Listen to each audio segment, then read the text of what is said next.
Coup de canon, le podcast 100% Gunners proposé par Arsenal French Club.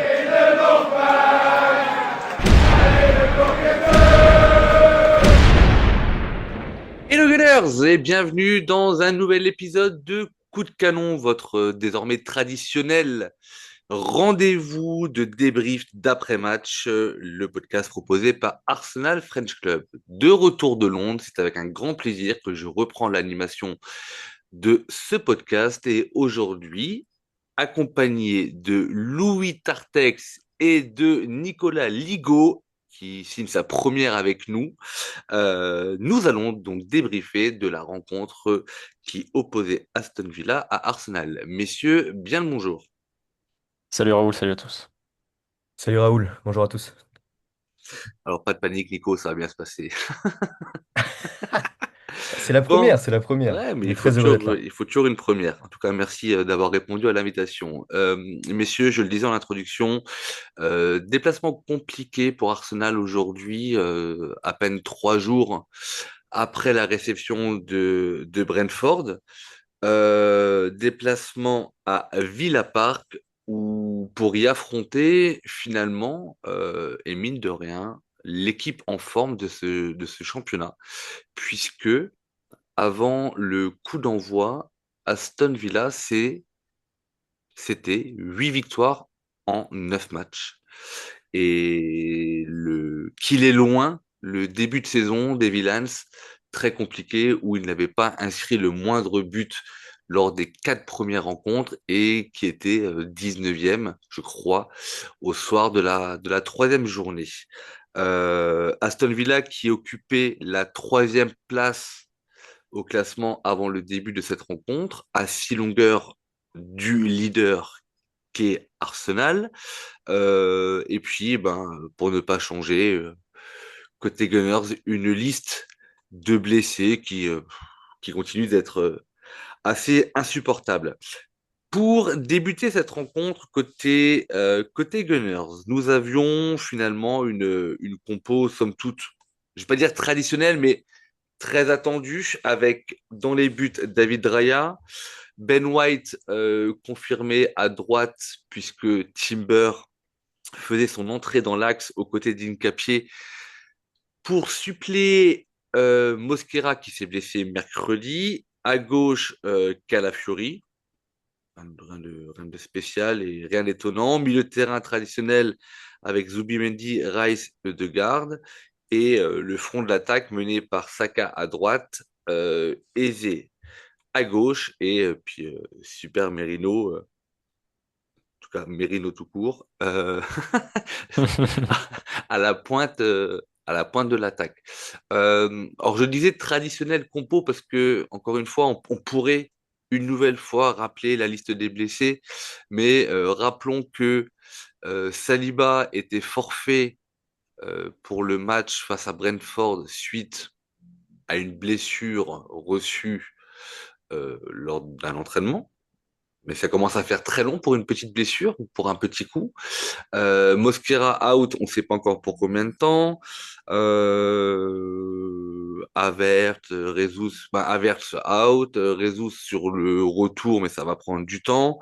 Je crois que la liste elle n'est pas finie, mais Trossard qui signe son retour également, mais sur le banc suite à une courte indisponibilité. Est-ce que cette compo vous a surpris à un moment ou est-ce que c'était celle que vous attendiez? Bah, c'était la compo attendue pour aujourd'hui. La question c'était vraiment ce défenseur si on allait avoir le retour de Saliba et on a eu confirmation que non. Donc c'est vrai que dans un gros match comme ça, on sait pas trop s'il était prêt, mais a priori c'est ça, comme tu dis, un petit coup. Donc, mais moi j'aurais aimé qu'il soit titulaire.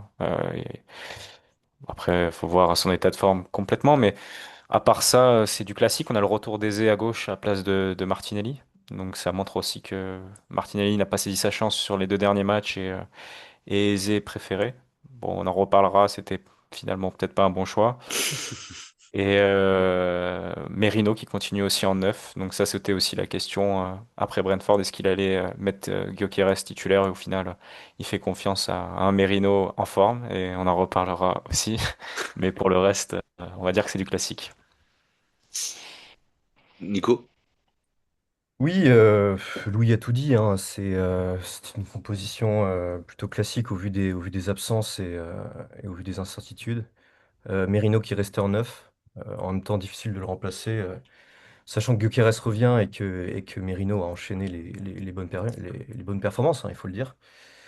Même si ce soir, bon, c'était plus compliqué. Rice aussi, qui tient sa place, il était incertain. Bon, ça c'est une bonne nouvelle. Sinon, Eze à gauche, ouais. Eze, j'étais assez content de le voir revenir à cette place avec Odegaard qui revenait au milieu. Mais bon, ça a pas payé. Et puis la défense un peu recomposée dont on va parler, quoi. Ouais, la défense finalement, qui est celle qui a été, qui a évolué, on va dire, à la sortie de Mosquera mercredi face à Brentford. Donc peu de surprise. Rice avait été rassurant le lendemain de la rencontre dès le jeudi en disant que c'était vraiment plus de la fatigue et qu'il tiendrait son rang pour le match du jour. Après, comme tu disais, Nicolas, je pense qu'on est tous d'accord que pour dire que Merino, à aucun moment, ne méritait d'être sur le banc au coup C'est d'envoi ça. de cette rencontre, parce que effectivement, Gyökeres est sur le retour. Il manque encore un petit peu de temps de jeu, mais force est de constater quand même que Merino a répondu présent dans ce poste d'intérimaire, et il l'a plutôt vraiment bien fait, et avec encore une fois un nouveau but, celui de l'ouverture du score, si je me trompe pas, Mm. mercredi face à Brentford. Donc une compo somme toute, on va dire logique. L'incertitude pouvait effectivement résulter du côté gauche avec le retour de Trossard, mais peut-être à court de physique pour pouvoir débuter la rencontre entre Madueke qui pouvait également évoluer à gauche, entre Martinelli, entre Eze, et Arteta a fait le choix de mettre l'anglais sur ce côté gauche. Alors, on va parler, on va essayer de définir ce qu'a pu être la première mi-temps dans un premier temps, avant d'entamer la seconde période. Et puis après, on va revenir sur les faits marquants de cette première période. Euh, Très clairement, on s'est fait bouger. Je crois en fait, je crois qu'il faut le dire, et je crois même que si c'est peut-être la conclusion que l'on pourra tirer ou que je pourrais tirer, euh, on va le dire, je vais le dire maintenant, le meilleur a gagné.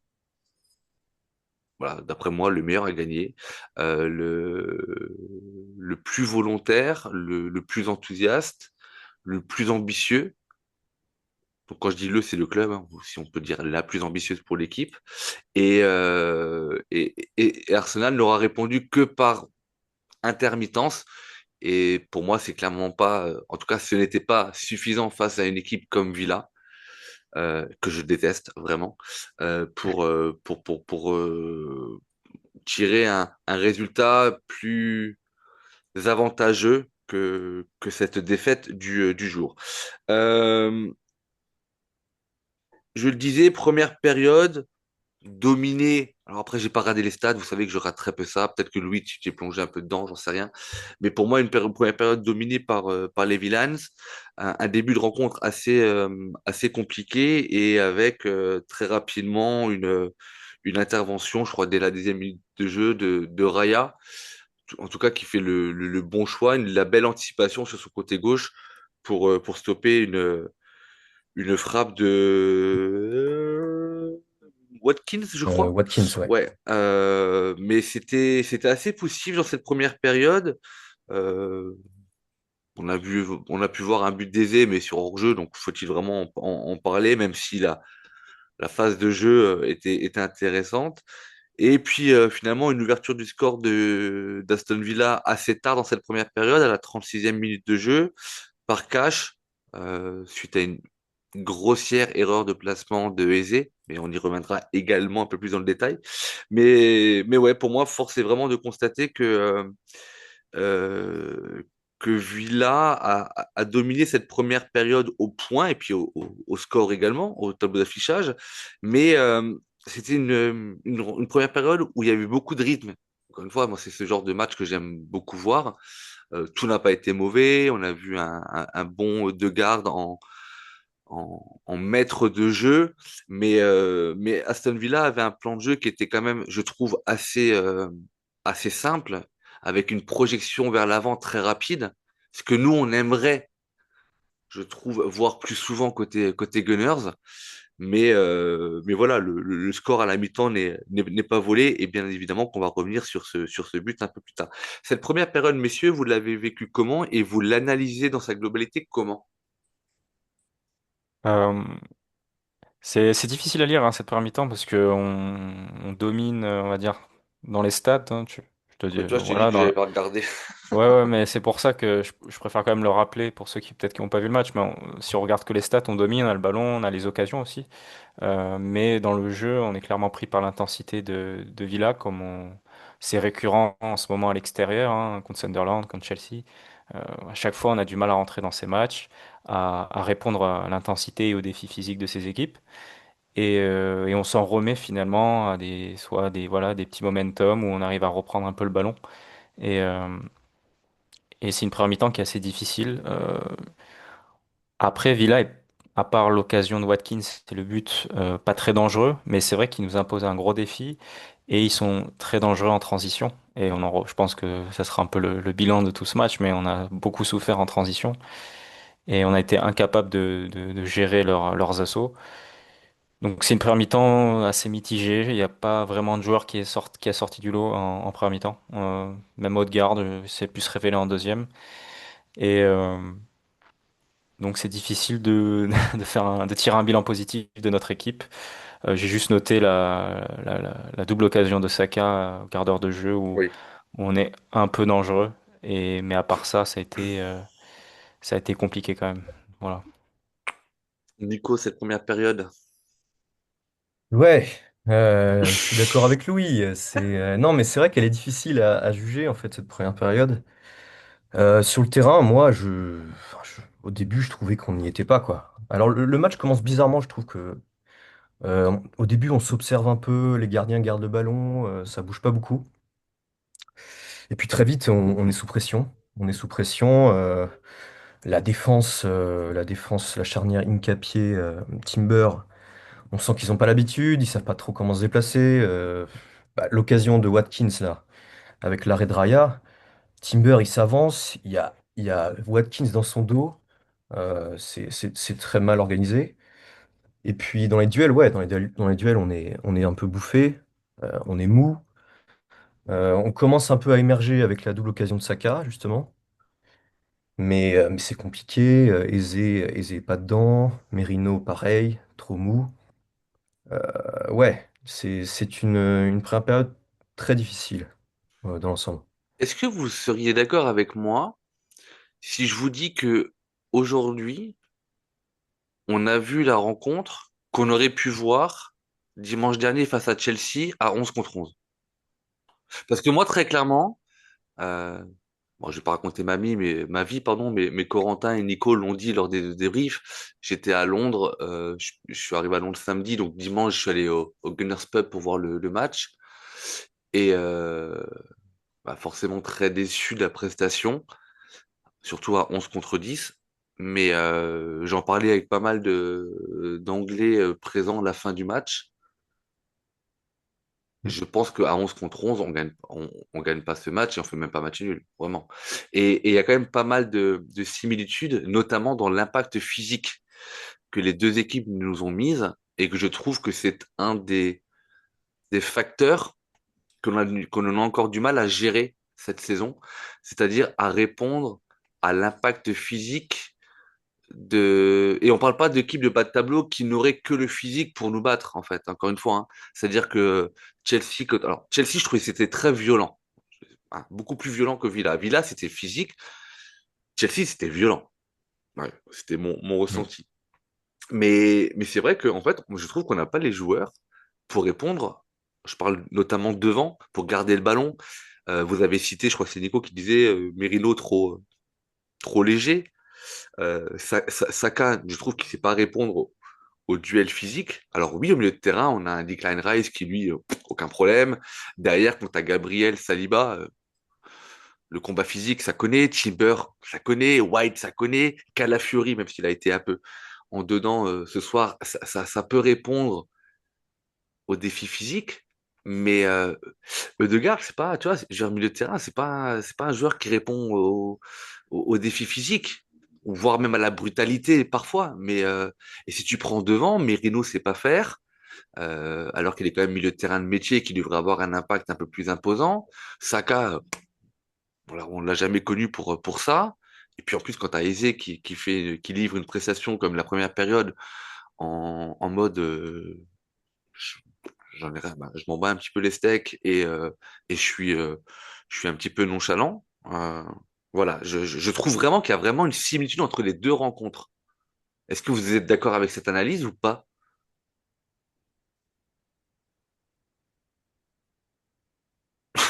Un gros moment. Alors, je sais pas si vous réfléchissez ou si personne ne veut reprendre la Ah, si, parole. si, tu m'entends? Ouais, je Ouais. t'entends, moi, vas-y. Ok, non, j'ai pas activé le micro, pardon.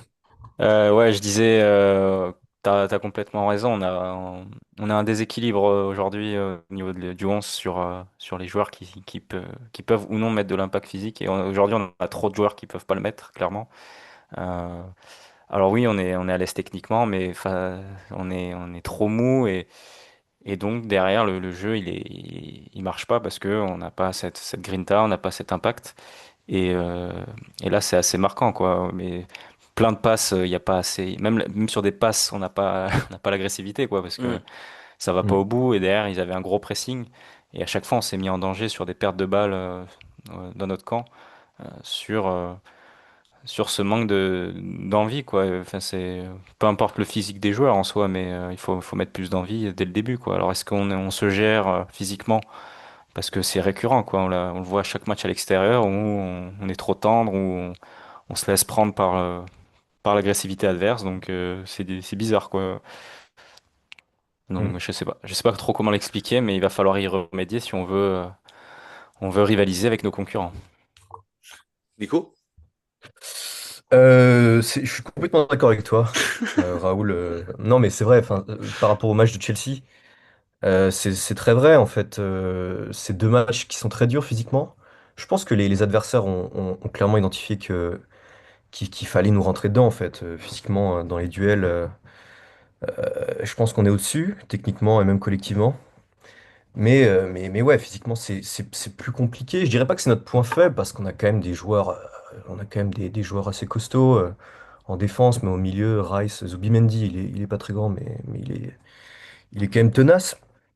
Mais ouais, après, il faut aussi se dire qu'on est dans la période de dur. Les matchs s'enchaînent là, depuis la dernière Rêve? trêve internationale. En plus, on perd enfin, notre défense, une partie de notre défense au pire moment.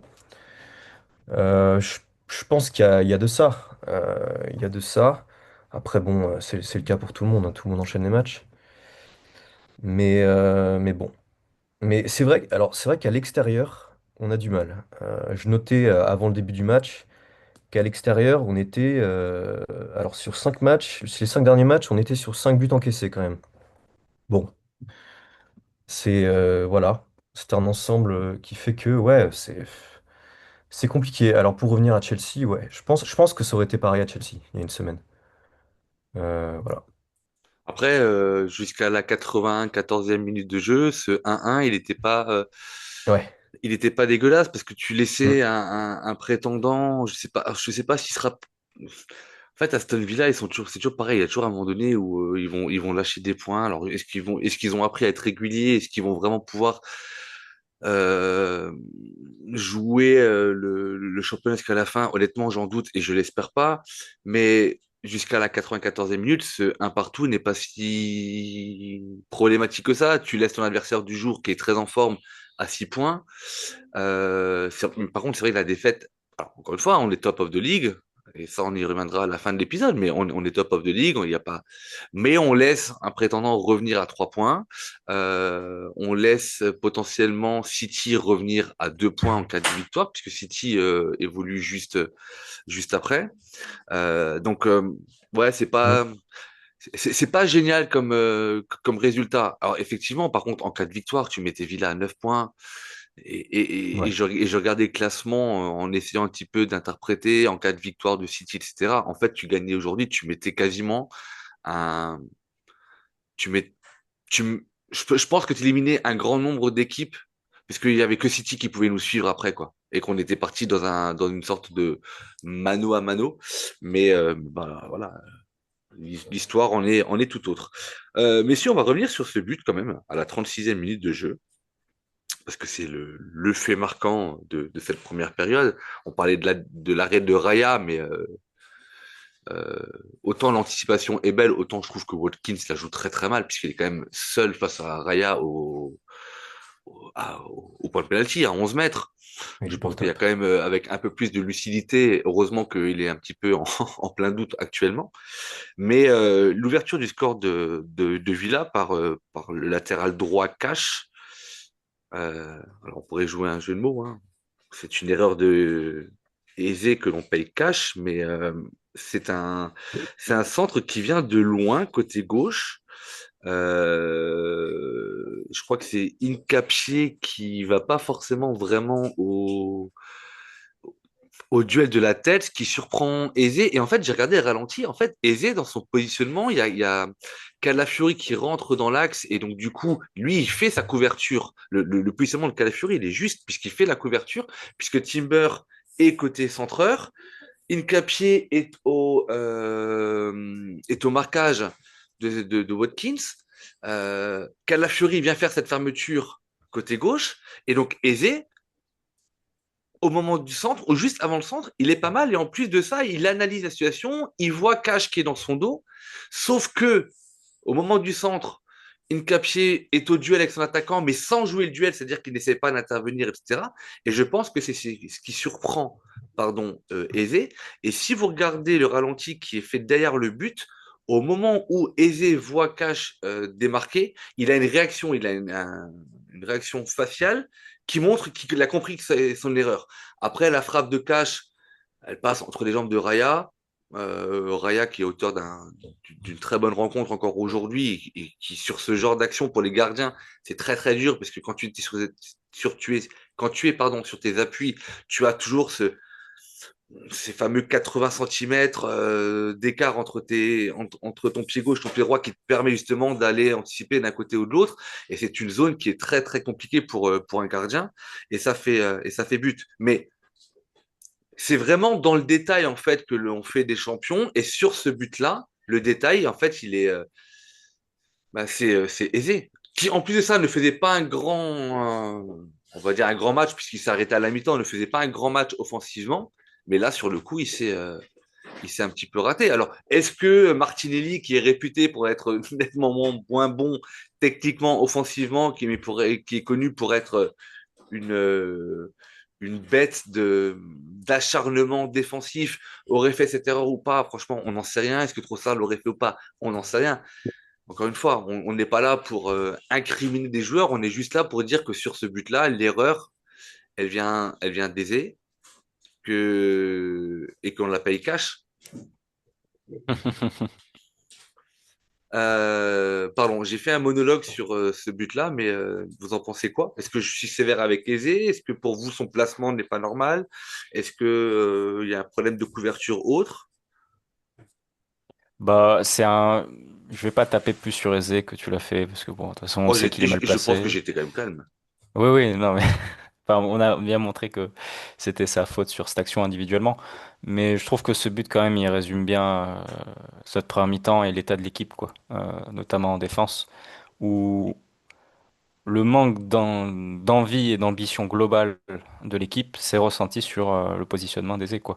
Il est un peu à la traîne et ça reflète bien un état d'esprit qu'on ne doit pas avoir dans ce genre de match, surtout à l'extérieur. Donc, c'est dommage pour lui parce que il passe à côté de son match quand même. On attend encore de lui, malgré son triplé, il n'y a pas si longtemps, qu'il soit plus régulier.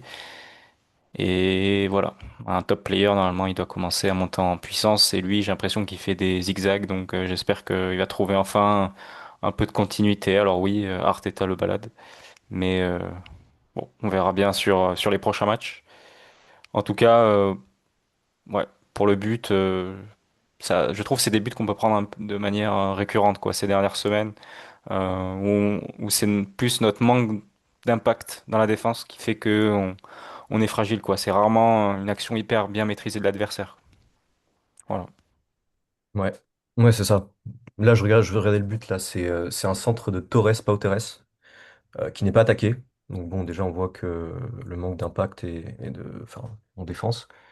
Et en fait, qui est dévié par Timber, donc ça revient un peu dans la boîte. Et donc Eze qui est battu par Cash à la reprise. Ouais, c'est ça, ça démontre une certaine mollesse. En fait, on était trop tendres en défense. Et le but le démontre bien, quoi. Et on le voit, t'as raison, Raoul. Eze, il se prend la main, il se prend la tête dans les mains, juste quand il marque, Cash. Donc il sait très bien que c'est de sa faute, quoi. Ouais, il y a deux réactions d'Eze. Il y a celle où il se rend compte qu'il est en retard. Et là, tu vois vraiment que je crois, en gros, je pense qu'il doit dire merde, tu vois. Et après, il y a effectivement, là où il se prend la tête dans les mains, parce qu'il sait que le but vient de lui, c'est son côté, c'est son vis-à-vis principal, puisque c'est l'arrière droit qui marque. Donc oui, effectivement, après, il aurait été compliqué de ne pas s'en rendre compte. Ça fait donc 1-0, messieurs, sur cette ouverture du score de Cash. Et puis, vient l'heure de la pause. On avait, je pense, identifié certaines contre-performances de, de nos joueurs. Et puis, du coup, Arteta, je pense il a vu la même chose.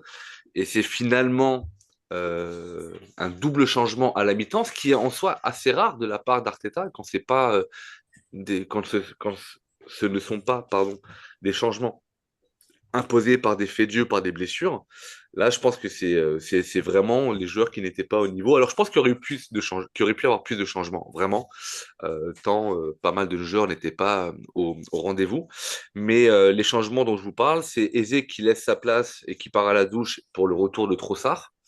Et c'est Merino, très peu en vue. Et encore une fois, on parlait de répondre à un impact physique. Il n'a pas su garder le ballon, il n'a pas su avoir le même rendement qu'il avait pu avoir les derniers matchs. Encore une fois, peut-on à ce poste-là l'incriminer? J'en suis pas sûr. Mais c'est Merino qui laisse sa place à Guillaume Quérez. La deuxième période reprend donc avec un 11 de départ légèrement modifié. Euh, très rapide. Alors, il y avait une stat qui a été donnée à la mi-temps. Je ne sais pas si vous avez entendu ou pas, mais depuis le début de la saison, on avait été mené 4 fois à la mi-temps Oui, et nous n'avions perdu aucun des matchs. Donc, du coup, c'était une stat. Alors, encore une fois, les stats, c'est comme les records, hein, c'est toujours fait pour à un moment donné s'arrêter ou que sais-je. Mais on pouvait espérer avoir un sursaut d'orgueil. Moi, j'espérais une deuxième mi-temps à la Newcastle. Je vous le dis franchement. Je me dis, on va avoir un petit réveil. Et en plus de ça, Aston Villa, vraiment, alors, je les aime pas. J'aime pas le coach. Je l'aimais pas quand il était chez nous et je l'aime pas. J'ai- Je hais leur gardien, même s'il est passé par chez nous, mais je hais tout ce qu'il représente vraiment, que ce soit en équipe nationale, et on sait tous pourquoi, ou que ce soit avec son club. Mais je me suis dit, il faut qu'on les tape. Et on reprend, je trouve, d'une façon assez intéressante. Et on enchaîne les belles occasions. Il y a la volée de Trossard qui passe pas très loin. Il y a la frappe de, il y a la première frappe de Degarde qui a pas mal frappé aujourd'hui. Je vous l'avais même dit sur le Discord. Degarde qui commence à frapper aux 20 mètres, on peut pas perdre. Je veux dire, c'est une révélation, tu vois. C'est genre ce qu'on attend de lui depuis 4 ans ou depuis 5 ans. Donc on se dit, mais là, on est dans quelque chose d'extraordinaire qui va se passer, quoi. Euh, et au final, après une première occasion de Trossard qui voit sa frappe pas passer très loin des buts de Martinez. Il y a un 1-2 entre Saka et Ødegaard côté droit. Il y a un centre fort devant le but de la part de Saka, repoussé par Martinez, pardon. Mais la balle revient au second poteau et Trossard qui a bien suivi la met au fond des filets et je vais dire franchement un but à la Trossard quoi. Et c'était notre joueur clutch au moment où il se blesse. Euh, Après un début de saison pour moi très compliqué, puisque c'était plus Trossard que Trossard. Et puis là, bah, Trossard est de retour, quoi. Et franchement, ça fait du bien. Et on marque très tôt dans cette seconde période. Et là, je me dis vraiment, en fait, on va aller taper. Parce qu'on était revenu avec d'autres intentions. Je trouve que même dans le duel, on était présent, dans tout ça. L'entame de la deuxième période, messieurs, puis le but de Trossard. On va commencer par Nicolas, comme ça tu pourras pas dire je suis d'accord avec lui. Bien vu. Non, alors, d'abord les changements. Entrée de Trossard et Gyökeres, je trouve que c'est une bonne idée. Même moi, je pensais que c'était la chose à faire. Eze et Merino étaient clairement en dessous, comme on a dit tout à l'heure. Et franchement, le début de la mi-temps est incroyable. Impact direct de Trossard et Gyökeres. Ça marche très bien. On est très chaud, enfin, on est très chaud d'entrée. On met de la vitesse, on met de l'intensité. Trossard, il est remuant, il est présent, il défend et tout. Enfin, c'est nickel. Ensuite, on arrive au but.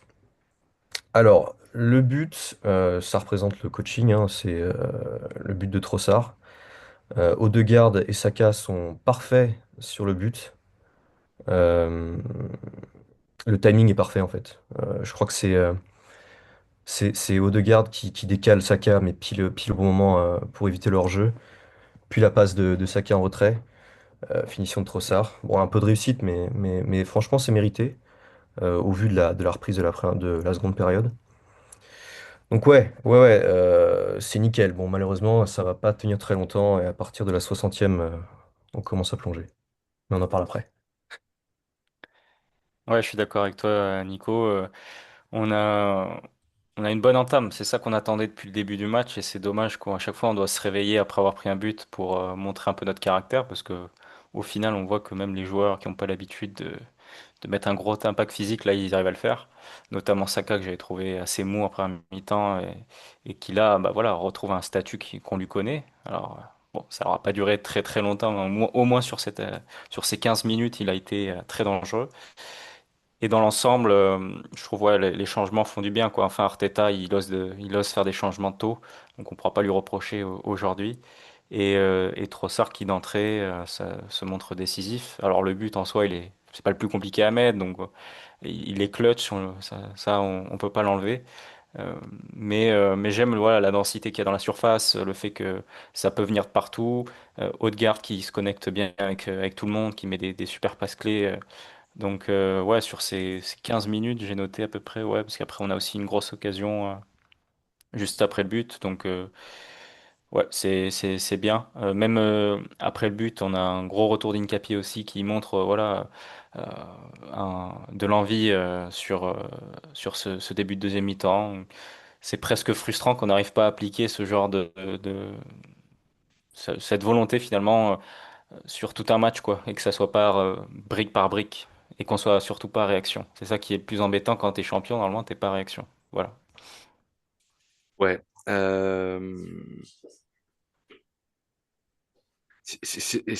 En fait, ouais, je reprends ce que vous disiez. Nicolas parlait de l'heure de jeu. Toi, Louis, tu disais un petit peu plus tard.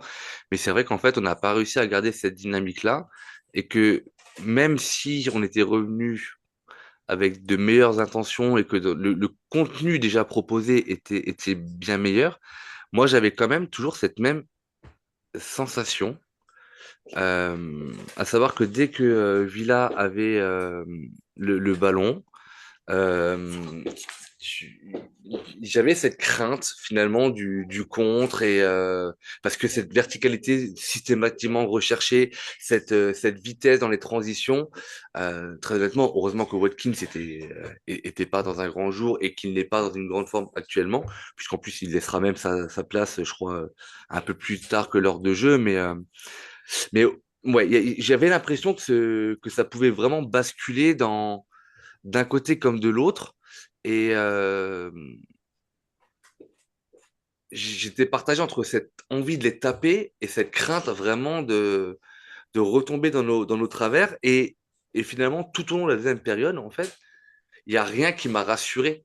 Je ne sais pas si vous comprenez ce que je veux dire, mais en fait, Mm. finalement, Aston Villa n'a pas dérogé au schéma, vraiment. Et nous, on a eu quelques, je vais utiliser un mot très très fort, fulgurance, alors que c'était pas des fulgurances, mais on a eu des petits sursauts comme ça. Notamment, on va y revenir avec Martinez, qui... j'ai envie de l'insulter, je le ferai pas, mais qui sort à un moment donné une parade incroyable sur la frappe de garde. Une frappe contrée de Saka aussi, qui pour moi prenait le chemin des filets. Donc voilà, on peut pas dire qu'on a été totalement muet offensivement au niveau des occasions, mais c'était clairement pas suffisant. Donc Emery qui fait un premier changement, qui répond aussi à peut-être la domination d'Arsenal et une stérilité offensive dans les derniers gestes côté Villans. Euh, on a eu, donc je vous le disais, la frappe repoussée de Camara. On a eu Martinez qui met la balle en corner sur la frappe de garde qui, est- qui était belle, comme quoi quand il veut frapper, ça peut être quand même Ah, il a un dangereux. sacré pied, hein. Ouais. Et après, en fait, j'ai l'impression que, honnêtement, les travers ou que notre rechute de rythme, elle intervient à peu près à la 70e minute et j'ai quasiment trouvé que c'était au moment où Calafiori il prend son jaune. Parce que je sais pas si vous vous rappelez le jaune qu'il prend, c'est une balle qui est perdue, on est en phase offensive, on maîtrise pas forcément ce que l'on veut faire. Euh, McGinn qui veut repartir en compte et là Calafiori qui le retient par le maillot, qui le ceinture, etc. Et en fait, je sais pas, soit Calafiori il était cuit vraiment et il l'a pas dit, mais euh, mais voilà, je trouvais qu'on était de nouveau moins dedans, je vais pas dire plus dedans, mais moins dedans. Et même si je pense que les stats de la deuxième période, parce qu'à un moment donné, je crois que c'était à peu près à ce niveau, à ce moment-là, j'ai vu une stat là passer à la télé, genre on avait euh, je crois que c'était 11 tentatives pour 4 pour Villa.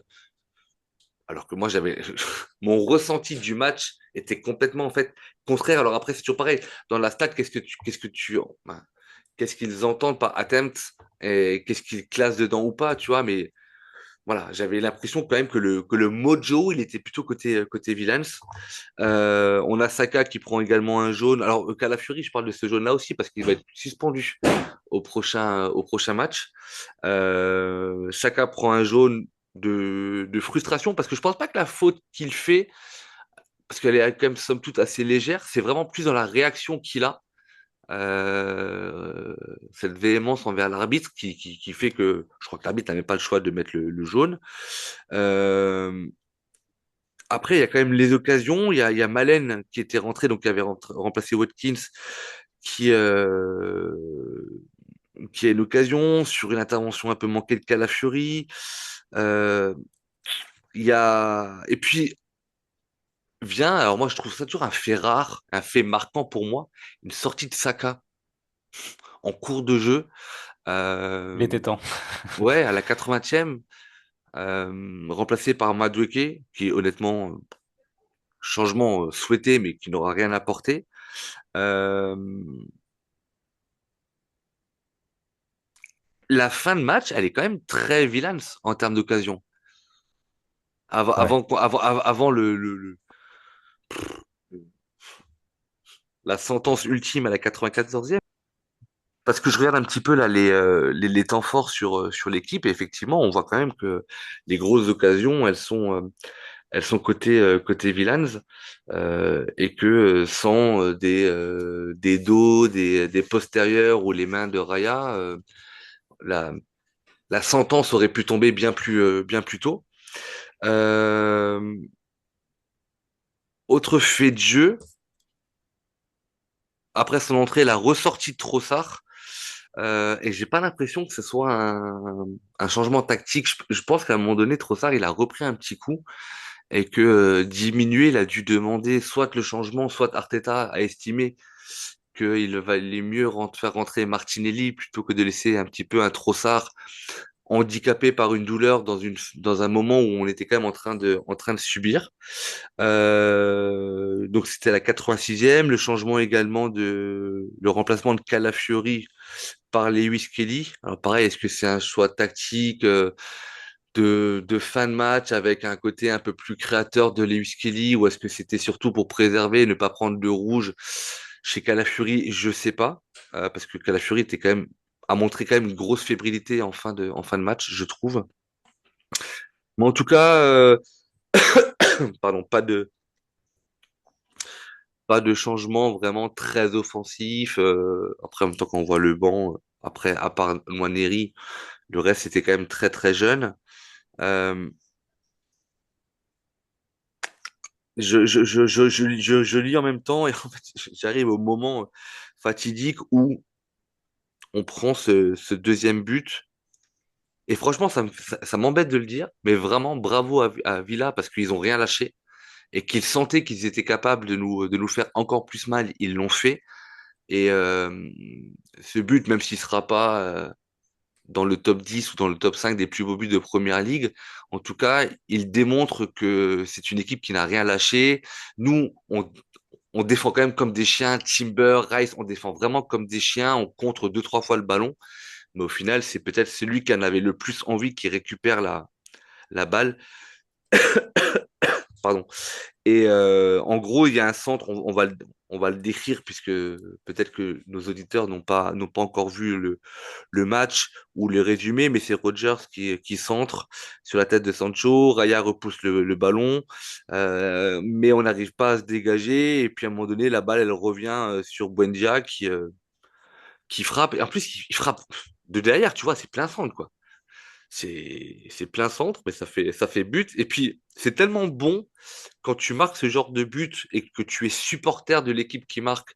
On se rappelle hein, les buts de Nelson et compagnie à Mm. la 98e, où je pense que tout fan d'Arsenal a dû exploser de joie, sauter de son canapé, courir dans l'appartement. Mais putain, quand tu prends ce but-là à la 95e, moi, C'est moins sympa, hein. ouah, ça te met mal au crâne quand même, quoi. Ouais, c'est moins sympa. Et puis après, t'as les gros plans de Martinez qui vient sur son banc. Ah! Effacez-moi ça de ma vue, s'il vous plaît, et de ma mémoire. En tout cas, le but qui donnera l'avantage définitif à Villa. Villa qui revient à 3 points. Ouais. Je vous laisse, messieurs, me donner votre avis sur cette fin de rencontre et sur ce but. Et puis après, on va attaquer les dossiers du jour. Il y en a quelques-uns. C'est vrai que enfin, cette deuxième partie de seconde mi-temps est un peu particulière parce que c'est vrai qu'après la 69e et la frappe de Gard, j'ai plus rien noté jusqu'au but. Donc je pense que le momentum il a tourné pour Villa comme t'as dit Raoul et on a beaucoup subi quoi. Et encore une fois cette mi-temps elle a deux visages et c'est embêtant quand tu sens que t'as plus peut-être l'énergie pour mettre l'intensité que t'as mis en début de seconde mi-temps et que tu doutes, on a eu plusieurs alertes et là c'est sûr que ce but il fait mal parce que ce qui est frustrant c'est que Hincapié, enfin le tout début de l'action c'est juste Hincapié qui pousse trop son ballon vers la touche et ça donne une touche derrière où il est pas replacé et après bon c'est le feu. Et ça me donne cette action. Moi, je reproche quand même un peu globalement, comme le premier but, un peu la défense en général, parce que oui, ça y va comme des chiens, mais ça manque de lucidité pour le coup. Personne dégage, tout le monde panique, et ce but, il est malheureux. Il est peut-être pas trop chanceux, mais dans l'ensemble, c'est l'état d'esprit qui a gagné. Et comme contre Sunderland, où on prend ce but un peu à la toute dernière seconde, euh, pas aussi parce qu'il y a un état d'esprit en face qui fait que il pousse, et nous on craque. Donc j'espère que ça va pas devenir récurrent dans ces matchs à l'extérieur un peu piège. Et je pense que ça va quand même remettre en question l'équipe. Parce que je pense que ça fait mal moralement de prendre un but comme ça face à un tel adversaire à ce moment-là du match. Donc on est tous, je pense, abattus dans la fanbase et on va espérer vite rebondir au prochain match. Ouais, moi je regardais là sur FotMob le momentum. En fait, la mi-temps, elle se décompose. C'est assez équilibré en fait le momentum. Euh, Plus équilibré que la première, bizarrement. Mais ouais, à partir de la 55e jusqu'à la 63e, c'est plutôt Villa. Et Hmm. ensuite, à partir de 77, là, on craque complètement jusqu'au but, quoi. Donc ouais, une fin de seconde mi-temps, pardon, difficile. On plonge, en fait. Je pense qu'on n'y est plus. Villa met un coup d'accélérateur. Moi, alors je l'ai noté plusieurs fois dans mes notes sur l'ensemble du match. J'ai trouvé qu'ils étaient très tranchants, Villa, surtout en transition, en contre. Souvent très bien placés entre les lignes. J'ai même noté que ça m'avait rappelé le PSG en Ligue des Champions la saison dernière. À chaque fois, ils arrivaient à trouver un joueur entre les lignes, bien placé. Souvent, c'était Tielemans qui a très bien joué, qui faisait mal à Rice et Zubimendi. Donc ouais, c'était dur. Ça devient très difficile à partir de 77. Moi, je trouve que Gyökeres, il se fait bouffer. Il arrive plus du tout, même physiquement, il se fait bouffer, Gyökeres. On en parlera après dans les dossiers, mais moi, je commence un peu à m'inquiéter, hein, Gyökeres. Bon, ok, il revenait et tout, mais bon. Voilà. Et puis, alors c'est curieux, dans mes notes, je mets que Timber et Nketiah montent en puissance au fur et à mesure du match. Mais d'un côté, il y a toujours des maladresses. C'est un peu 50-50. Euh, Plus de maladresse quand même. ouais, globalement, c'est quand même plus de maladresse. Timmer maladroit, Nketiah un peu fébrile aussi. En fait, surtout en transition. Je crois qu'à un moment, tu l'as noté, Louis, dans le Discord. Défense en transition, c'était compliqué. Et vraiment, c'est là qu'on a souffert. Et puis ensuite, bon bah ouais, le but, on subit toute la fin, seconde période et on prend le but. Je trouve que le but est assez chanceux quand même. Ils ont de la réussite. Ouais, mais la réussite se provoque, Nico. Oui, c'est vrai, c'est vrai. C'est pour ça que c'est dur à juger, mais c'est quand même un énorme cafouillage. On peut la récupérer deux, trois fois. Et au final, bon, ça retombe dans les pieds de Buendia. Et voilà, il crucifie Raya. Donc bon, ouais. Je sais pas quoi dire là, je peux vous donner quelques petites stats sur la seconde période. Je Ça sais va plus aller. quoi dire. Non Non, mais mais alors on peut ouais. par contre on peut ouvrir les dossiers du jour parce qu'en plus tu viens de dire quelque chose qui moi m'a assez surpris quand tu disais que Nkapie et Timber montaient en puissance malgré quelques maladresses. Alors ouvrir des dossiers c'est toujours aussi un petit peu anticiper les tops et les flops, bien évidemment puisque dans les tops et dans les flops vous avez la possibilité d'argumenter et de développer votre impression, votre sensation ou votre point de vue sur tel ou tel joueur. Euh, Moi, dans les dossiers, parce que je ne veux pas forcément faire toujours des dossiers très redondants, on va dire, sinon il y a des joueurs que je pourrais citer à peu près à chaque match, mais moi, aujourd'hui, j'ai trouvé Hincapié très, très, très en difficulté. Mais de façon globale. C'est-à-dire, dès le début du match, je l'ai trouvé très en difficulté. Alors oui, alors après, bien évidemment que il est au duel, il est dans l'engagement, que il, il est présent pour contrer la frappe d'un joueur de Villa, d'un pied, d'un dos, d'un fessier, mais dans ses relances, dans ses placements, j'ai trouvé un défenseur à réaction et pas forcément dans l'action. Euh, et et c'est là où peut-être, alors encore une fois, il faut jamais l'oublier, n'importe quel joueur, quel qu'il soit, peut passer à côté d'un match, voire même d'une série de matchs, sans pour autant à chaque fois tout remettre en cause. Mais sur ce match-là, je me pose la question de savoir si le fait d'être associé à Timber sur une rencontre complète, alors que Hincapié, les belles prestations qu'il a faites étaient soit associées à Saliba, soit aussi à Mosquera, euh, est-ce qu'à un moment donné, c'est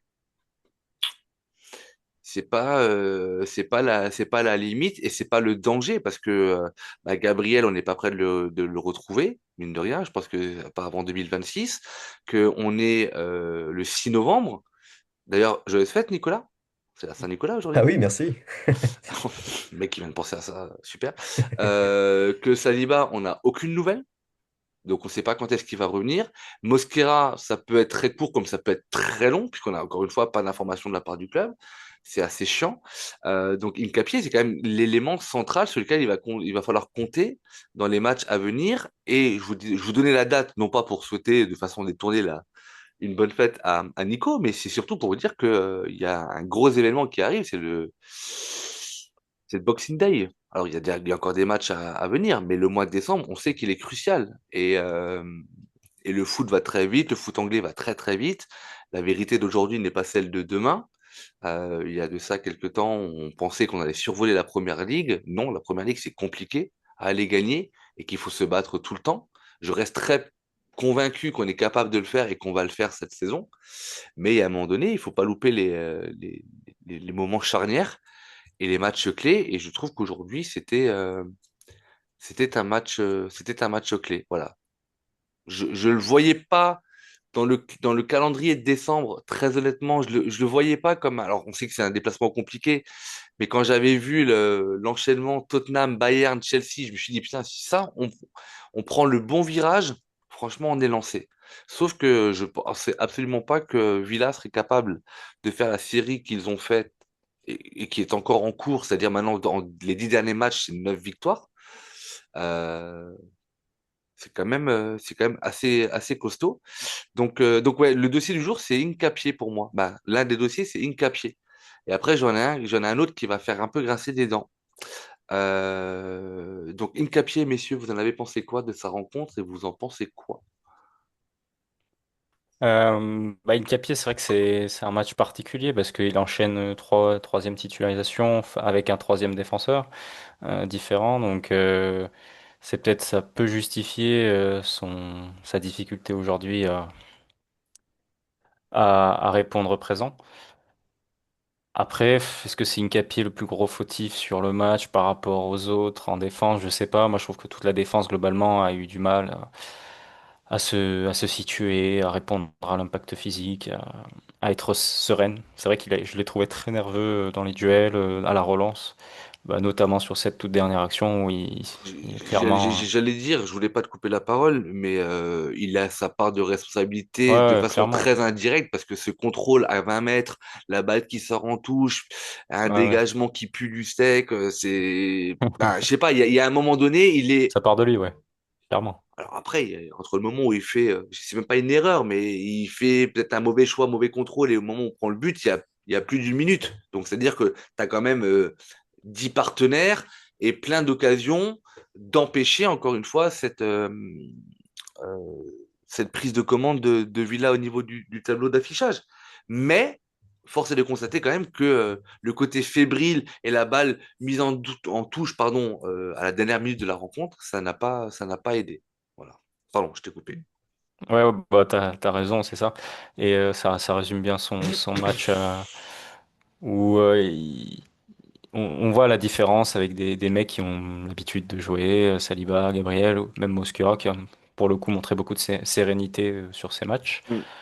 où il faut, à ce niveau-là, être même techniquement, c'est aussi en défense, être très juste, être très froid jusqu'au bout, et ça passe par une confiance aussi dans ses coéquipiers. Je pense que il y a plein de moments dans le match où avec Timber, peut-être ils s'entendent pas, où on a vu face à Watkins notamment qui le prend, qui va au duel, où ça réfléchit peut-être trop sur le premier but aussi, c'est peut-être pas trop situé. Donc c'est un match peut-être à oublier sur le négatif pour lui aujourd'hui. C'est un bon test aussi, hein. Il fallait, de toute façon, on l'a recruté, donc il est là aussi pour apprendre. Mais j'espère qu'il va retrouver aussi de la stabilité avec a priori Timber ou Saliba. Je sais pas quand il va revenir, mais voilà, un peu de stabilité en défense et un quatuor qui devrait normalement pas trop bouger jusqu'à la fin du mois. On l'espère, s'il n'y a pas trop de pépins. Mais ouais, une capièce, j'ai pas trop envie de m'acharner sur lui. Voilà, je trouve que Non, mais c'est dommage. Mais oui, non, mais encore une je dis fois, hein, pas qu'on soit tort. bien d'accord, c'est pas un acharnement, mais ça va Oui, être oui, mais le maillon central de la défense pendant un certain temps encore. c'est ça. Et encore une fois, il est très jeune, faut le dire. Et voilà, il n'est pas responsable de tous les maux, mais je l'ai trouvé très en difficulté par rapport à d'autres matchs où on pouvait le trouver plus serein. Donc du coup, c'était plus du coup, avant de te laisser la parole, Nico, c'était plus d'aller peut-être un peu plus loin. Avec les blessures en défense que l'on a, faut-il entre guillemets s'inquiéter ou je veux dire peut-être qu'il est pas prêt parce qu'encore une fois on l'a vu en défense centrale, on l'a vu rentrer aussi en début de saison quand il commençait à prendre du temps de jeu sur le côté gauche à la place de Calafiori. On disait même que Hincapié était le numéro 2 à gauche avant même Lewis Kelly. Donc voilà, j'ai trouvé une prestation très brouillonne, pardon, mais est-ce que ça reflète son vrai niveau lorsqu'il est moins drivé par un cadre en défense centrale, ou est-ce que c'est juste un faux pas? Nico? Ouais, moi je te trouve quand même dur, Raoul, sur Incapié. Je rejoins un peu Louis là-dessus d'ailleurs. Je Merde, trouve je vais que en prendre c'est. plein la gueule encore. Non, mais c'est plutôt une faillite collective de la défense, je dirais. Je pense que alors évidemment individuellement ils ont pas été parfaits, que ce soit Timber ou Hincapié.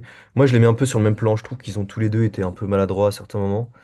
Tout n'est pas acheté justement. Je trouve quand même que Hincapié a été bon, euh, notamment quand on était en possession, que pour distribuer il était assez serein. Euh, Même pour récupérer. Vous savez quand on était placé de façon assez haute. Sur le terrain et qu'on presse. Il a fait quelques interventions que j'ai notées, que j'ai bien aimées. C'est pour ça d'ailleurs que je disais qu'il montait un peu en puissance. Bon, après, en transition, c'était toujours un peu difficile. Ça, on l'a noté et c'est pareil. Mais non, je pense que c'est plutôt une faillite collective de la défense, hein. Timber et Hincapié, c'est inédit comme, Mhm, comme charnière. Je pense qu'il faut le noter. Hincapié avait fait de bonnes prestations avant parce qu'à chaque fois, il était avec Saliba. Euh, il me semble, hein, sauf erreur de ma part. Et donc à chaque fois, il avait un partenaire qui le tenait, enfin qui le tenait, qui était habitué à jouer à Arsenal, que ce soit que ce soit Saliba ou Gabriel. Et donc à chaque fois, il y avait une sorte de sécurité. Et là, les deux ensemble, je pense que c'est ça qui a fait que c'était difficile. Peu de repères, peu de complicité. Et on l'a vu d'ailleurs sur la première période où Timber se plaçait pas forcément très bien sur les passes à destination de Watkins. Donc ouais, enfin, je te trouve un peu difficile. Euh, il n'a pas été parfait, c'est sûr. Mais bon, je dirais 50-50. Euh, voilà. ok, bah voilà. Ben, merci de ta franchise. Alors du coup, le deuxième dossier, je pense que je vais le garder après les tops et les flops en fonction de ce que vous allez me dire aussi. J'y viendrai dans tous les cas, mais je voudrais voir si on a. Ouais, allez, on va voir. On va commencer les tops et les flops, messieurs. Ou plutôt les flops. Nico, c'est ta première, mais je sais que tu nous écoutes parfois, peut-être toujours, qui sait. Mais maximum trois flops. T'as le droit d'en mettre zéro, t'as le droit Ok. d'en mettre que un. Liste de trois joueurs. On fait le tour et puis on voit si il y a débat ou pas.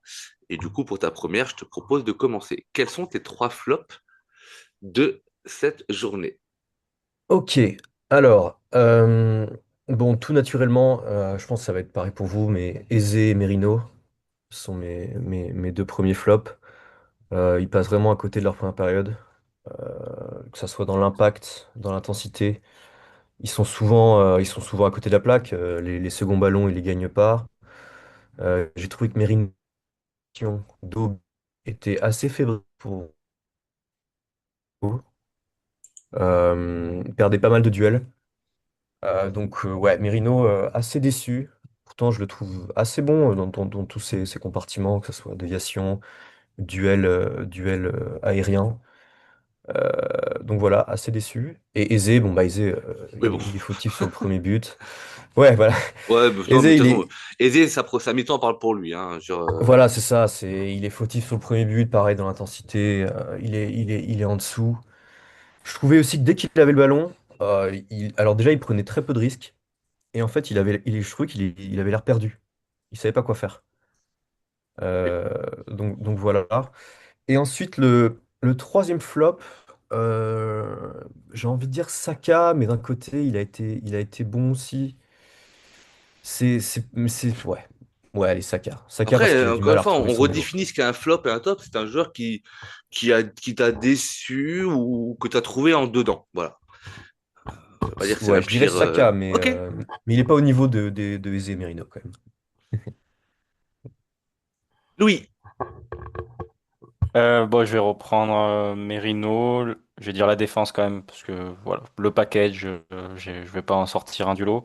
On en a assez dit. Et aussi Saka, ouais, moi je l'ai relevé aussi, Saka, parce que je trouve son match quand même très inégal encore une fois. Et il est plus décisif et il nous déçoit quand même. On attend plus de notre Starboy. Voilà.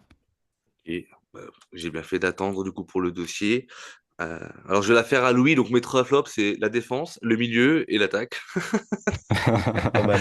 Non, non. Mais alors forcément aisé, oui. Incapié.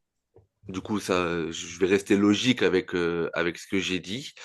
Et Saka. Et pourquoi je mets pas Merino? Parce qu'encore une fois, à un moment donné, à force de faire du très bon dans ce qu'il n'est pas censé savoir faire, Ouais. dans un match où c'était très physique, dans un match où je trouvais qu'on avait, mine de rien, très peu je vais pas dire la possession de balle, parce que peut-être qu'en possession, les stats vont dire qu'on était au-dessus, mais le contrôle du ballon, parce qu'avoir le ballon, c'est une chose, mais de savoir ce que l'on en fait après, ça en est une autre. Et tu sais, quand tu vois Merino décrocher, venir faire un quatrième milieu pour aller relancer, etc., là, je trouvais que c'était assez compliqué à faire. Et voilà. Et donc, du coup, je vais mettre donc, du coup, Incapié pour les raisons que j'ai citées juste avant. Et je vais mettre également Saka. Et je vais ouvrir le dossier Saka, messieurs. Alors, on va pas en faire un débat parce que je pense qu'à un moment donné, on va faire un épisode complet, je vous le dis franchement. Mais encore une fois, moi, Saka, je reste toujours très déçu. Et très bizarrement, et je le répète toujours, je trouve la fanbase d'une indulgence incroyable envers ce joueur. C'est-à-dire que oui, je suis fan d'Arsenal, oui, on sait que Saka, c'est le Golden Boy, c'est le joueur qui a été formé chez nous, c'est tout ce que l'on veut, tout ce que ça représente, etc. Mais encore une fois, quand on voit le statut qu'il a auprès des supporters, je trouve que ces matchs sont indigestes. Et qu'il peut mettre le deuxième but face à Brentford mercredi, moi, pour moi, ça sauve pas son match. Il peut être passeur décisif sur l'égalisation de Trossard, ça sauve pas son match. Alors oui, on travaille les stats à Saka, oui, la nouvelle assist, oui, il a eu, je crois que dimanche, il mettait son 50e but, je crois, si je me trompe pas. Où il y avait une stat, mercredi, pardon, il y avait une stat un petit peu comme ça qui était assez, comment dirais-je, identitaire par rapport aux joueurs du club, etc. Mais, encore une fois, je trouve, moi, ces prestations euh, toujours relativement en dedans parce que, mine de rien, euh, quand on analyse les matchs ou quand j'essaie d'analyser les matchs de Saka, moi, j'ai toujours les mêmes arguments qui me reviennent. C'est oui, mais il est pris à 2 voire à 3. Alors, ok, s'il est pris à 2 voire à 3 à ce moment-là, ayons l'intelligence d'aller jouer à gauche, puisque il y a au moins deux joueurs d'Arsenal qui sont disponibles si Saka il est pris à 3. Bah, mathématiquement, c'est très simple. Après, on me dit, ouais, mais c'est pas évident. Mais bon, il a fait un bon tir, un bon centre. Ouais, sur 90 minutes, quoi. Mais sur un match où il y a de l'intensité, dans un match où il y a du duel, dans un match où quand tu vois que à un moment donné, Madueke, il se pose aucune question contre Brentford. Là, je peux pas comparer l'entrée de Madueke parce que encore une fois, je pense que c'est des joueurs qui ont besoin de rythme, qui ont besoin d'essouffler leur défenseur et qui ont besoin de prendre le dessus sur le défenseur. Et Madueke, il joue 10 minutes et je pense que un très grand joueur pourrait, Madueke n'est pas un très grand joueur, c'est un bon joueur, mais je pense qu'en limite, tu n'as pas le temps de t'imposer comme ça. Mais encore une fois, je trouve que le match de Saka, il n'est pas à la hauteur du statut qu'on lui donne. Alors, il y a deux solutions. Soit lui, il monte d'un step et il devient ce joueur qui percute ici, etc. Parce qu'à un moment donné, je ne sais pas si vous avez remarqué, mais Villa, il défendait en un contre un après lui, hein. Ouais, ouais, ouais, c'est ça. Bon, je vais y revenir de toute façon. Donc voilà, donc l'excuse du 2 ou d'une prise à 2 ou à 3 ne fonctionne plus. Voilà, donc soit on change de statut et notre point de vue sur le joueur en disant oui, il a été formé au club. Bien évidemment que ça fait plaisir de voir un joueur formé au club, évoluer, être vice-capitaine, etc. Mais moi, je ne vais pas dire que c'est de l'anti-Saka, que c'est du Saka bashing, ou un truc comme ça. Mais je vais faire un autre parallèle par rapport au match à Chelsea. Le capitaine de Chelsea a été un vrai capitaine le jour-là. Il a discuté avec l'arbitre, il a eu une influence dans la rencontre. Je parle de James, c'est ça, James? Ouais. Ouais. Il a eu une influence dans le match auprès de l'arbitre. Saka, capitaine, vice-capitaine, n'a pas eu cette influence. Il ne sait pas faire. Donc pourquoi alors du coup, donc le brassard c'est quoi? À mon avis, ben, encore une fois, moi j'ai toujours Rice pour moi ça doit être c'est un des leaders de toute façon même avec ou sans brassard, mais ça doit être un capitaine naturel, vraiment naturel. Et ce que James a fait contre Chelsea, c'en était parfois très lourd, très chiant, mais tes supporters de Chelsea, tu dis ouais, un capitaine il en impose quoi, tu vois? Et il a une sorte de leadership moi j'ai pas retrouvé chez Saka. Voilà, donc encore une fois, je me répète. Merde, en plus, je voulais le saluer. Je vais vous laisser la parole. Je vais retrouver son nom, puisque je sais qu'il va nous écouter sur Spotify et qu'il sera très déçu de me retrouver à l'animation. Mais voilà, on peut lancer des débats, on peut lancer des analyses, et puis après, il faut aller au bout. Mais ce n'est pas du Saka bashing. Vraiment, j'aimerais juste qu'on ait une analyse, qu'on essaie d'avoir une analyse objective. Voilà, Ricoberti, je m'adresse à toi. Voilà, je suis de retour, je m'en excuse, mais parlons un petit peu football. Allez, qui commence? Louis, tu avais l'air d'avoir des choses à dire. Ouais, ouais, bah, c'est vrai que Saka, c'est quand même, tu l'as dit, notre meilleur joueur hein, sur le papier. Enfin, depuis 5 ans, il est la star, il est le Golden Boy, comme tu as dit. C'est pour ça qu'on doit être exigeant avec lui. Arteta est très exigeant avec lui, vu qu'il a souvent rappelé en conférence de presse que Saka doit jouer tous les matchs parce que c'est un All-Star player et voilà. Mais cette année, cette saison, depuis son retour de blessure, il ne rend pas, on va dire, il ne rend pas des copies à l'image de son a priori statut qu'il a acquis depuis ces années. Donc c'est pas du bashing, mais c'est juste euh, une exigence qu'on doit. Voilà, on a plus d'exigence avec lui qu'avec Martinelli, c'est normal, ou avec les autres.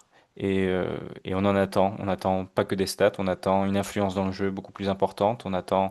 Voilà, tu l'as dit, aujourd'hui, il n'a pas été pris à 3. Beaucoup de duels avec Madsen ont été perdus en 1 contre 1. Je me rappelle aussi d'un duel contre Pau Torres où il a 1 contre 1 et il a vraiment beaucoup d'espace et on dirait qu'il a la charrette.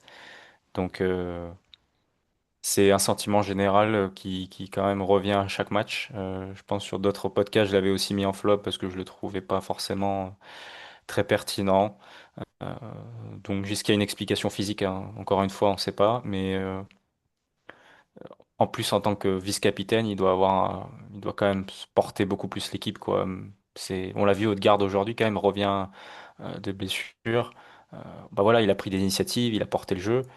Ça n'a pas été parfait, mais au moins on a vu un leader sur la pelouse, alors que Saka doit être porté par Odegaard pour pouvoir proposer des choses. Donc c'est pas normal. Voilà. Après, on fera les comptes à la fin de la saison, mais jusque-là, c'est très insuffisant. Hmm. Ouais. Euh, Nico, m- m- Moi, de mon côté, je vous trouve dur. D'ailleurs, Décidément.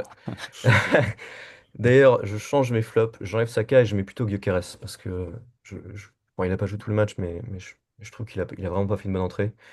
Non, Saka, oui. En fait, ce qui est difficile avec lui, c'est qu'on en exige beaucoup. Vous l'avez dit d'ailleurs, souligné à juste titre, parce qu'il est excellent, il a un talent monstrueux. Mais il a pas fait c'est pas son meilleur match, c'est sûr, mais je trouve qu'il a pas fait un match horrible non plus. J'ai ses stats sous les yeux. C'est celui qui a créé le plus d'occasions dans le match, par exemple. 4. Euh, il a quasiment fait la passe décisive. Apparemment, il lui est pas attribué la passe décisive. Mais Non, en fait, oui, il a fait pas mal de mauvais choix, surtout au début de match. Il a fait des passes dangereuses aussi. Il perd des ballons un peu dangereux qui donnent lieu à des occasions de Villa. Mais je trouve qu'il a quand même eu certaines fulgurances, notamment à un moment il déborde, il fait un débordement, pardon, il passe, je crois que c'est Torres, il fait une passe en retrait à White.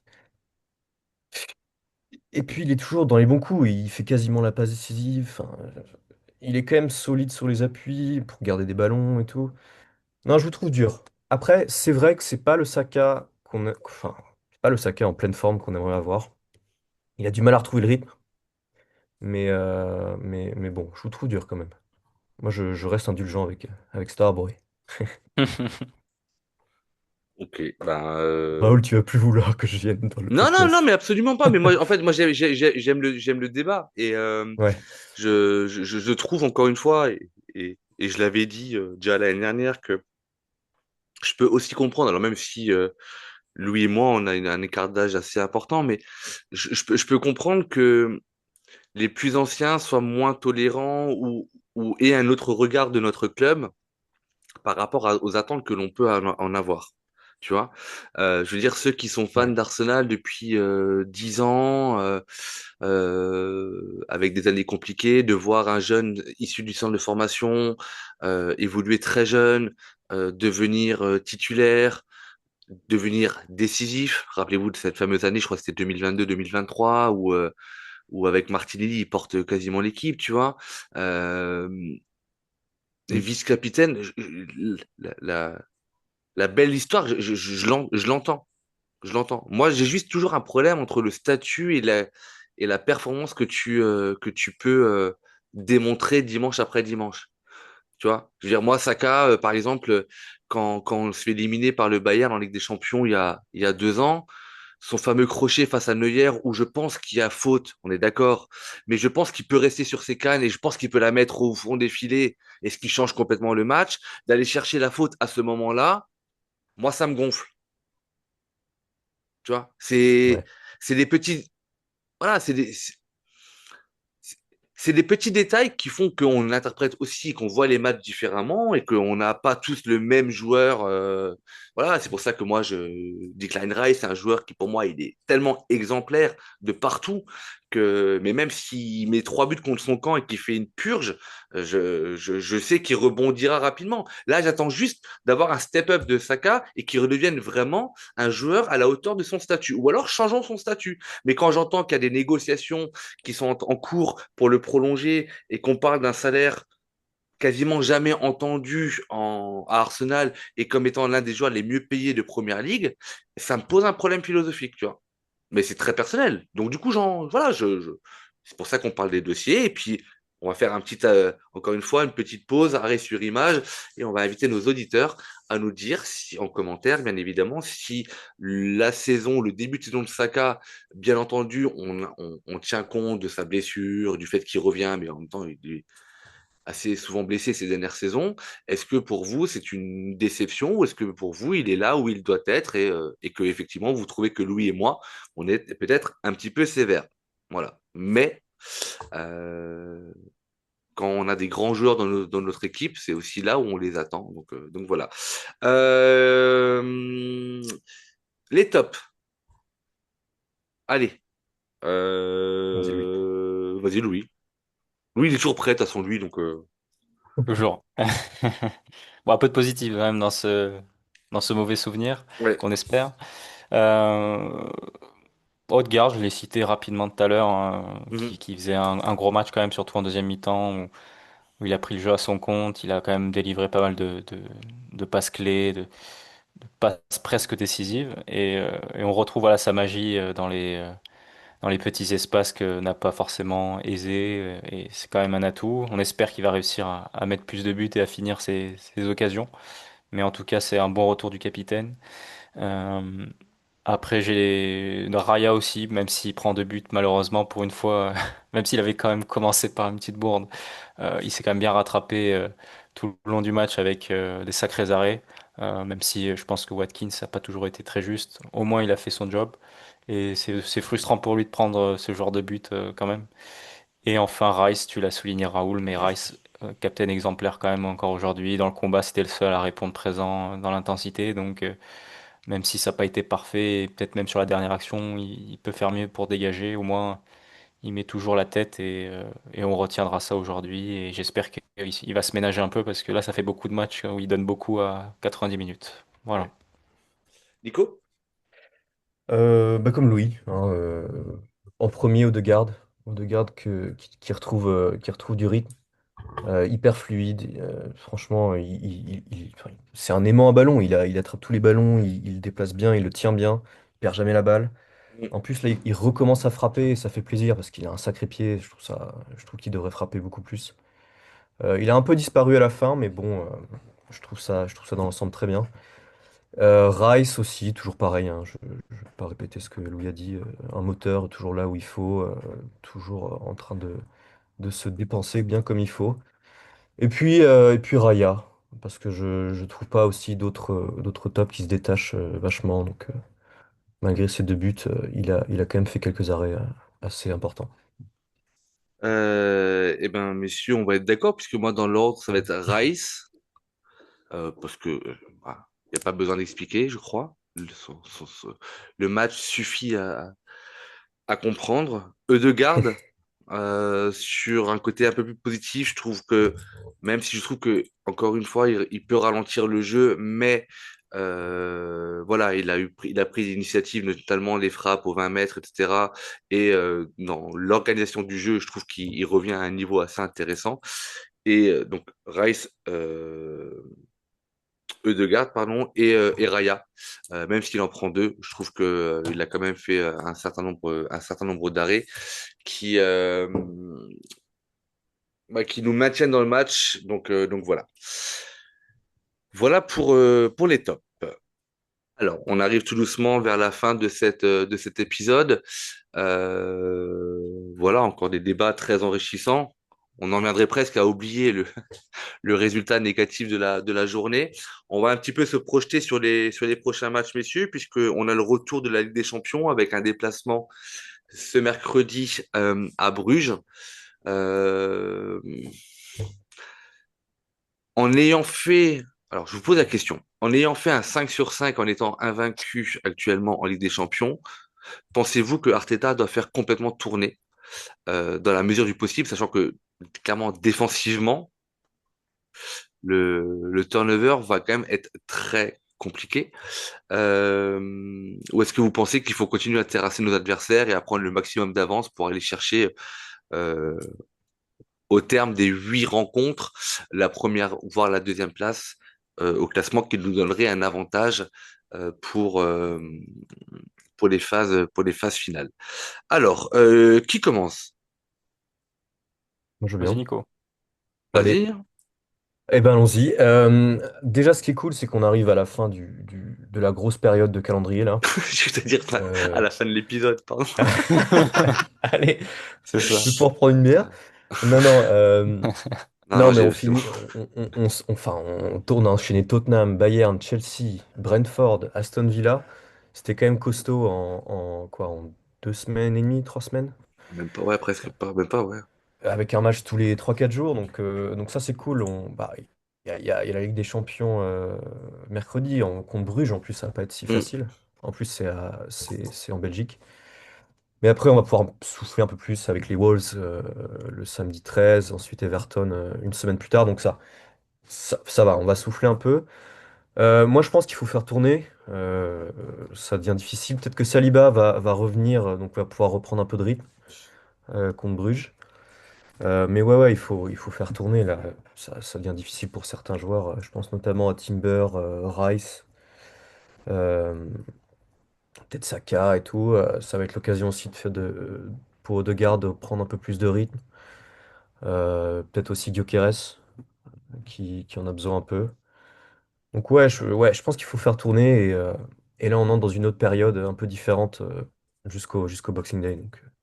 Donc c'est cool. Louis? Ouais, je suis assez d'accord avec Nico. Je pense qu'il faut tourner, enfin faire tourner plutôt l'effectif contre Bruges.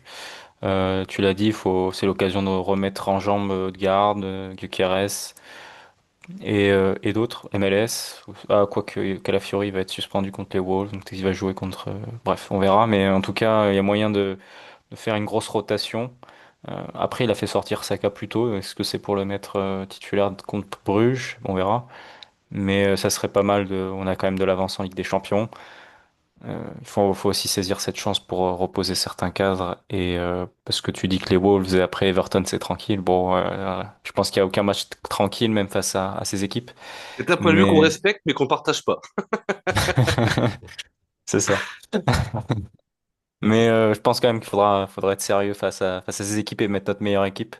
Et contre Bruges, même si enfin voilà, on l'a vu contre le Bayern, on a quand même sorti un gros match. Donc, je pense contre Bruges, même avec une équipe un peu plus diminuée sur le papier, on peut largement les battre. D'autant plus qu'ils sont pas non plus hyper impressionnants Ils sont comme ça, sixième. voilà, comme ça peut l'être d'autres années. Donc, voilà. L'occasion de voir Amadou Eke, Angio Keres et compagnie, notamment le retour de Saliba aussi. Donc, voilà, je pense qu'il y a moyen de faire un beau 11 plus frais. Bah, de toute façon, on a la profondeur de banc pour avoir, quoi qu'il arrive, quelque chose qui sur le papier ressemble à une très belle équipe. Euh, moi, si je vois pas Nordgaard, Nwaneri ou Lewis Kelly mercredi, je, petit 1, je m'inquiète pour eux. Et du coup, je m'interroge sur la pertinence du recrutement, notamment de Nordgaard. Euh, le recrutement de Nordgaard par Bertha pour Arteta. Là, je comprends pas. Ouais. On voit Rice qui est limite au bout de 30 minutes de jeu, il commence déjà à mettre les mains sur les genoux parce qu'il est KO, mais parce que du coup, son implication dans le jeu nécessite tellement d'efforts et d'énergie qu'on peut le comprendre. Mais à un moment donné, on fait souffler quand les joueurs, tu vois. Donc voilà. Donc après, je respecte toutes les équipes. Effectivement, Bruges doit être euh, à, à notre portée. Après, n'oublions pas que je pense que ça peut être une rencontre un peu piège d'un club qui ne jouera plus rien en Ligue des Champions, qui va recevoir le leader de la Ligue des Champions, le leader qui est leader de la Première Ligue et qui est demi-finaliste de la précédente édition.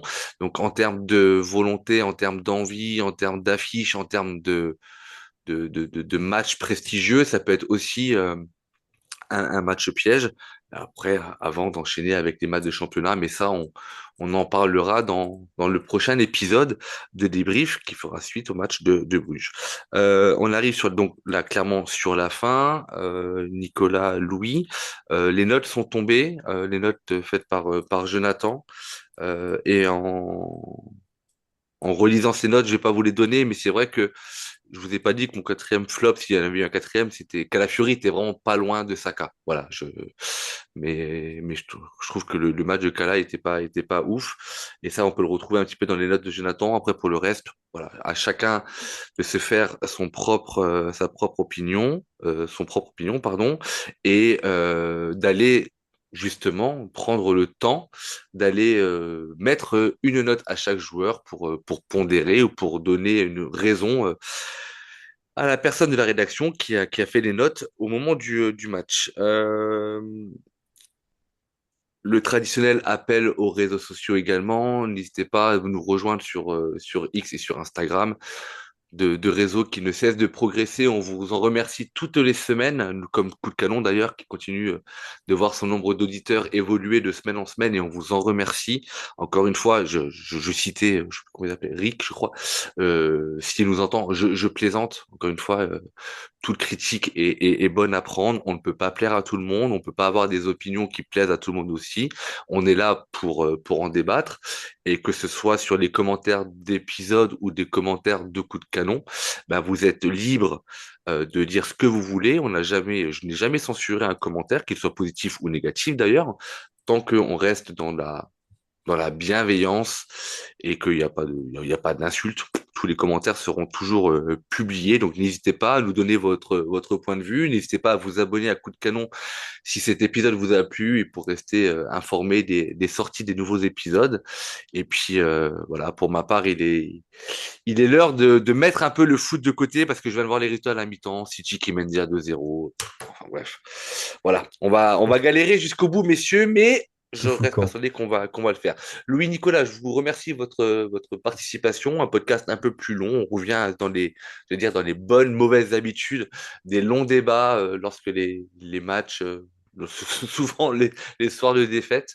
Mais voilà, on espère qu'on aura apporté à nos auditeurs un point de vue, une sorte de clairvoyance. Et puis, la barre des commentaires est ouverte pour ceux qui le souhaitent. Je vous souhaite un excellent week-end, Nico et Louis. À très bientôt. Et à nos auditeurs également un très bon week-end. Et puis un bon début de semaine jusqu'au débrief de Bruges. Je vous embrasse. On reste top of the league, messieurs. N'oublions pas, gardons le souvenir. Et comme on dit ici, come on Gunners. Ciao, ciao. Just would like to finish by one simple word. I will miss you. Thank you all for being such an important part of my life, and hope to see you soon. Well done.